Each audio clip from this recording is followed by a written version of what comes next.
Los que creyeron que sembrando mentiras y calumnias por doquier iban a desacreditar a nuestro pueblo, se equivocaron.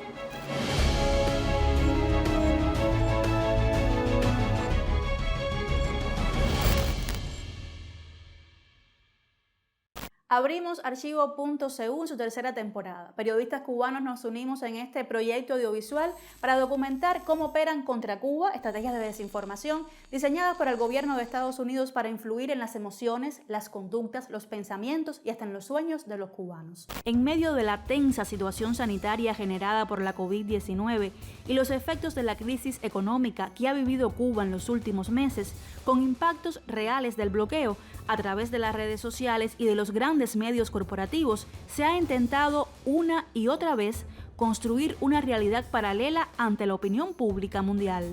El gobierno de Estados Unidos ha rediseñado su comunicación política contra Cuba. En plataformas digitales, la articulación para hacer más efectivas las campañas de desinformación ha sido evidente en los últimos 2 años. Medios financiados por Washington, operadores políticos, así como los grandes medios corporativos, comparten una misma agenda informativa para desacreditar al gobierno de la isla y erosionar los símbolos que distinguen a la nacionalidad cubana. El asalto contra estos símbolos es también el asalto contra el proyecto soberano de nación en Cuba. El proyecto soberano de nación en Cuba solo se realiza con la Revolución Cubana de enero de 1959 y con el socialismo cubano, que no es más en primera instancia que la síntesis de estas dos grandes aspiraciones constantemente postergadas por intromisiones externas: la aspiración de justicia social y la aspiración de soberanía. Estados Unidos apostó desde el inicio de la pandemia a que ésta le ayudara a generar en Cuba la crisis que están buscando desde hace años. O sea, identificó a la pandemia como una aliada en el esfuerzo de, conjuntamente con el bloqueo económico, fomentar una crisis económica y una crisis social en Cuba, por supuesto con fines políticos.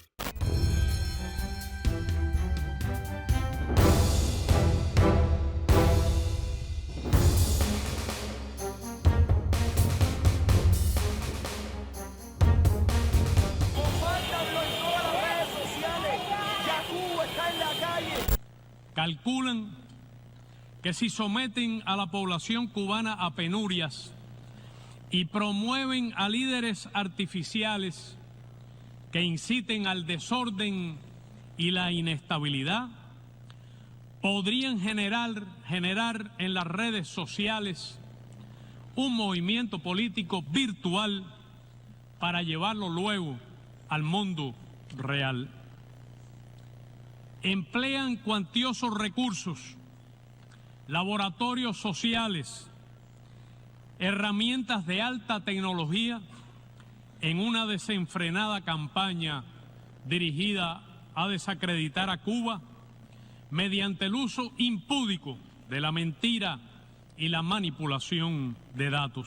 El diseño es ponerle fin a la revolución, lo ha sido siempre, y ponerle fin al socialismo. Ahora, no se puede decir que la manera de llevar a cabo ese propósito es compartido por todos en Estados Unidos.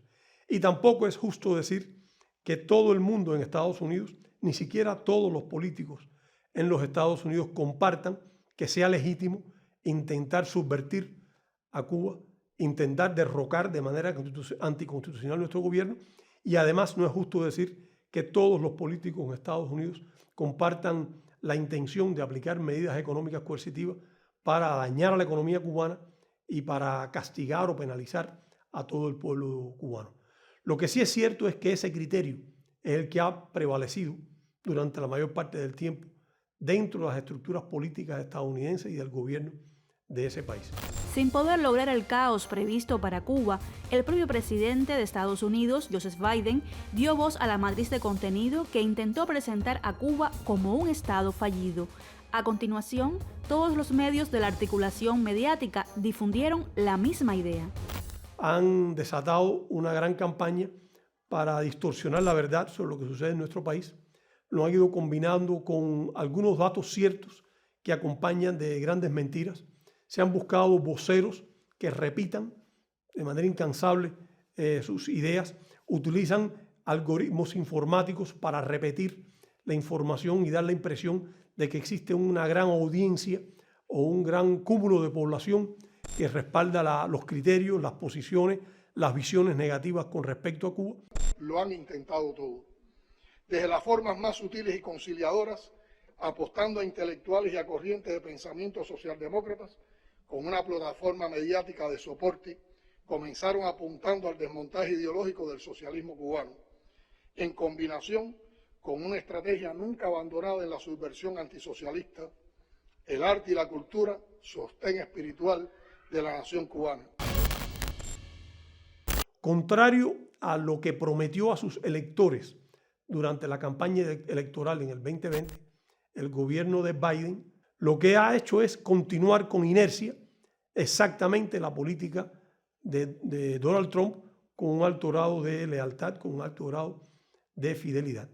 Y lo ha hecho porque justamente estaba apostando a ver en qué medida la pandemia de la COVID-19 lograba poner a Cuba de rodillas, en qué medida la pandemia lograba generar el grado de dificultad social y el grado de dificultad económica que obligara a Cuba a hacer concesiones políticas, a debilitar el gobierno y a provocar suficiente irritación en la población.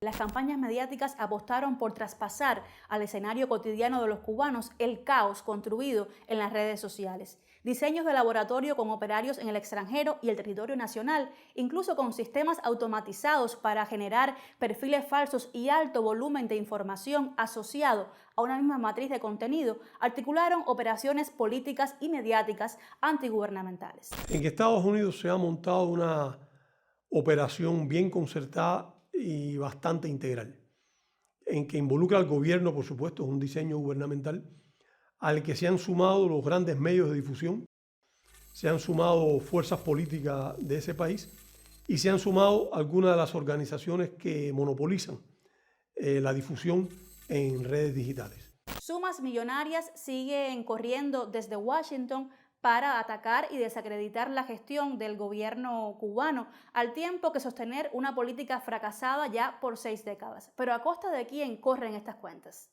Esto no es algo que se hace en un taller, esto no es algo que lo pueden concebir y desarrollar un grupo pequeño de personas. Esto requiere una articulación sofisticada que tiene hoy el respaldo absoluto del gobierno de los Estados Unidos, de sus servicios especiales y una, como decía, un soporte tecnológico y un financiamiento millonario que le permite ser exitoso. Hay una ruta crítica del dinero. Una es pública. Esa tenemos acceso a ella a través de la Ley de Libertad de Información de Estados Unidos. Hay otras partidas secretas en el Congreso de las que no tenemos conocimiento. En los últimos meses, por ejemplo, el financiamiento público, ellos lanzaron una convocatoria en el mes de junio para proyectos que tuvieran que ver con derechos humanos, denuncias de derechos humanos en Cuba, el tema de las prisiones, el tema de las Fuerzas Armadas, cómo llegar a los militares en Cuba, la explotación en el turismo, la explotación en el sector de la salud, o sea, el tema de la trata de personas. O sea, un grupo de temas que han estado transversalizando en los últimos años desde Estados Unidos. Entonces, en Cuba la llamamos la USAID, que es la USAID, o sea, la ayuda de Estados Unidos, el Departamento de Estado, ha lanzado estos proyectos y algunas personas han buscado financiamiento. 6 millones y tanto acaban de ser aprobados. La burguesía nacional cubana fue incapaz de crear un proyecto soberano al margen del imperialismo norteamericano. O sea, lo que hay detrás del proyecto que aupan políticamente individuos como Marco Rubio, como toda la camarilla política norteamericana, es el viejo proyecto anexionista contra el cual reaccionó y reacciona lo mejor del pueblo cubano. O sea, la sangre más valiosa que se ha derramado en este país en el último siglo se ha derramado también para evitar convertirnos en una estrella más de la bandera norteamericana. La industria de la contrarrevolución y de la animosidad contra Cuba no es solo cubana y no es solo de origen cubano. Hoy hay un grupo de políticos de origen cubano, ninguno nacido en este país, o sea, con parientes cubanos, que han monopolizado el tema porque consideran que hay ventajas políticas en la hostilidad contra nuestro país y en defender políticas que sean agresivas contra Cuba. Y que manipulan a la gran población de la comunidad emigrada cubana que vive o de origen cubano que vive en los Estados Unidos. Forma parte del esfuerzo de dominio de nuestro país, pero forma parte también de la politiquería doméstica en el sistema político de los Estados Unidos, que es un sistema altamente corrupto. Y cuando hablamos de todo este dinero y la ruta del dinero, a lo que estamos llegando como conclusión es que una buena parte de ese dinero no se canaliza hacia Cuba. Es que en el sur de la Florida el dinero contra Cuba se ha convertido en un negocio muy lucrativo, desde la Fundación Nacional Cubanoamericana y el lobby que se creó en aquel momento. Entonces, todos estos grupos que dicen luchar por la libertad de Cuba, sencillamente lo que están es viviendo a costa del dinero del gobierno de Estados Unidos, del dinero federal, del dinero de los contribuyentes. A costa de ese dinero están viviendo, se están enriqueciendo para hablar mal de Cuba. Acusan a Cuba de que no hay libertad y que no hay acceso a Internet. Todo cubano conoce, y una parte de la comunidad internacional probablemente conozca, que es desde Estados Unidos y por leyes de los Estados Unidos que Cuba sufre la prohibición de acceso a más de 200 sitios importantes de Internet. Cuando digo sitios importantes, digo sitios que tienen un impacto significativo para la cultura, para la enseñanza, para la ciencia, para la investigación, para la salud. No es Cuba quien le prohíbe el acceso a la población cubana. No es Cuba quien impide el acceso a la información. Y han ganado una mayor relevancia en la medida en que se ha dado un rápido proceso de conexión de la sociedad cubana. Esto puede parecer paradójico, pero es real. Nos hemos conectado más rápido de lo que nos hemos preparado como sociedad para lidiar con los fenómenos asociados a las redes sociales. Las redes sociales, digamos, que más peso tienen en la cotidianidad cubana, fundamentalmente Facebook, tienen la peculiaridad de que son empresas privadas norteamericanas y son espacios donde desde los algoritmos se le ha dado preferencia a contenidos, a visiones de Cuba, a visiones del mundo, que adversan totalmente el proyecto de nación cubana, incluso que lo presentan como fallido, como fracasado. Ahora la pregunta es, ¿son naturales, son espontáneos o tienen detrás servidores, máquinas, inteligencia artificial analizando y pensando qué inyectar en cada momento? Eso es justamente lo que hoy se hace en el sur de la Florida. Tener maquinarias, mucha minería de información, mucha minería sobre la información, para saber cuáles son los diálogos que se están haciendo hoy en Cuba. Públicamente, altos funcionarios del gobierno de Estados Unidos han manifestado el propósito de presionar, sancionar y abrir espacios para que artistas y comunicadores sigan dentro de la isla la estrategia de Washington para un cambio de régimen en Cuba.